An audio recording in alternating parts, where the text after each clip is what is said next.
So at work, a couple of the engineers have started using ReactJS to render and manage some of the views in our application. And I, of course, love AngularJS. I write about it all the time. I very much favor it as a framework, but I want to stay relevant on the team and be able to jump in and help fix bugs. So I thought it was time to dig into ReactJS.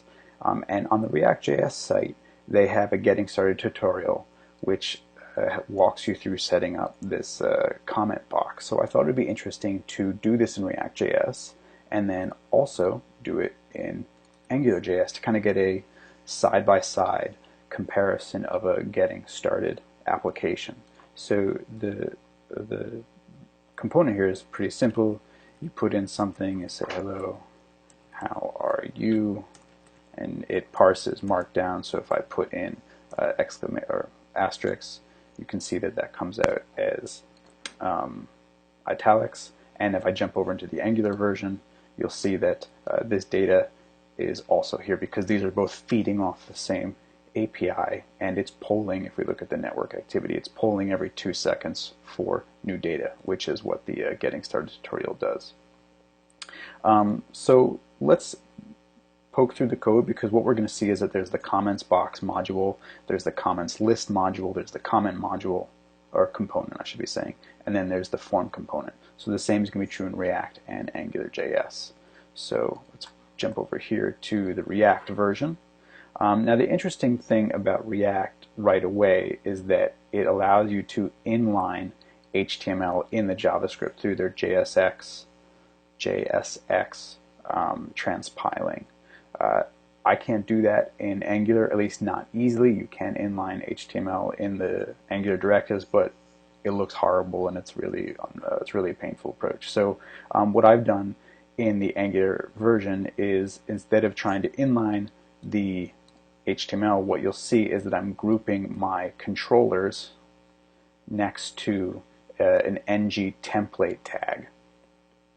So it's a little bit more noise and it's a bunch more script tags, but at least it's kind of bringing the same two things together. So I don't necessarily want to walk through the code because that's what the Getting Started tutorial is for anyway, but I want to just kind of point out the high-level structure here. So in React, typically we have some sort of initial state that's defining the immutable state of our component. Then we have public methods, either about handling interactions such as the comment submission action or handling component lifecycle events. For example, here we get the component did mount lifecycle event, which says that the component's been rendered with the DOM, and we can go ahead and do things like start interacting with the window object.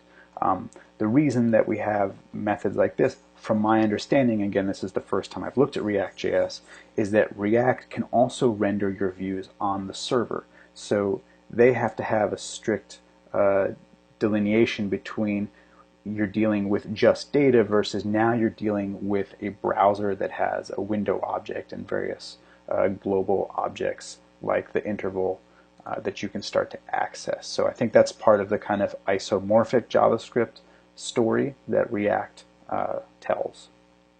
So just loading data from the server, again we're going to be polling every 2 seconds for data. Now if we look at the rendering, oh sorry, I missed my rendering here. If we look at the rendering for the comment box, it's just a list of comments and a form. Each one of these is a component for React, and the component has to be in scope, meaning that when this gets compiled from JSX down into actual JavaScript, these just become variable references. So it has to be in scope. In the Getting Started, they manage this through global state, which I know is like a dirty word, but it looks like when you actually build this for production, it gets managed through the common JS module pattern. So it's included, but it's not global. If we look at the rendering of the comment list, there's no behavior in the comment list, so it's just a render function. We're using the properties that were passed in from the comment box. In this case, it's the comments. Each one of those comments is getting mapped to a comment component. And if we look at the comment component, there's really, again, no behavior here other than that the content of the comment is getting passed through marked, which is a JavaScript library that parses the markdown. And then we, of course, have the comment form, which handles the submission. Now, you notice that the submission doesn't actually save the comment. It just validates the inputs, and then it actually passes the comment data for consumption back up into the comment box. And you can see if we scroll up to the top here that when we define the comment form, we're passing in that callback. And you'll see the same exact pattern in AngularJS. So if we jump over to the Angular side, so now I know that was a very quick just overview of the structure. If we jump into the Angular side, what we're going to see is something that is pretty similar. So here's my comment box component, and you'll see I'm doing the same thing. I'm polling every 2 seconds for new data. I'm handling content submission here, which I'm sending to the server through AJAX. I'm loading the data from the server, and then here's my view. Very similarly, here's the comment list. I'm passing in the comments. Here's the comment form. I'm passing in the submit comment. And if I jump back over here to the React version, you can see the syntax is different, but it's basically the same thing. I have my comment list, passing in the comments. I have my comment form, I'm passing in the form submission. Right? Comment list, comments, comment form, submission. If we look at the comment list, again, there's no behavior here. This basically just maps the incoming comments properties into a repeater, which outputs a list of comment components. The comment component, if we come down here, again, has very little behavior outside of parsing marked. In the Angular version, because the markdown is based on the text, what we have to do is watch the text of the comment and then run the parsing of markdown whenever the text changes. Now this is a little bit different here. If we look at the React version and we jump down into the comment, there's no sort of watch or anything here. This is the render function, and it's just always parsing the markup, which you'll see when I jump back over into the browser. This is happening a lot in the React version, and in the Angular version it happens relatively infrequently. You can combat this kind of expensive rendering operation through component lifecycle methods in React that tell React whether or not to actually call the render function. But from a getting started perspective, the React philosophy is kind of always be rendering, and the AngularJS philosophy is sort of only render when you have to, which means that you have to manage the state a bit more explicitly, as I'm doing here. Then we have our comment, which the HTML is very simple, and then we have our comment form, which again is doing very similar stuff. The bulk of it here is the handle submit, and if I jump over here to the React version, it's almost an exact copy, right? I have my, I'm getting my data from the view. I'm checking to see if it's been filled out. If it is, I pass it back up to the form, and then I reset the view. Right? In the AngularJS version, I'm checking my view model. I'm checking to see if any data is there. If it is, I'm passing it back up into the passed-in form handler, and then I'm resetting the view. Right? The syntax here is different. The tiny little details are different, but it's basically, more or less exactly the same thing. Now, just jumping back into the browser for a second, one of the things that I wanted to point out here again with the marked parsing, the markdown parsing, is that you can see in the React version, every time I poll 2 seconds to get data, I'm running marked here. You can see this going up. And in fact, as we add comments, right,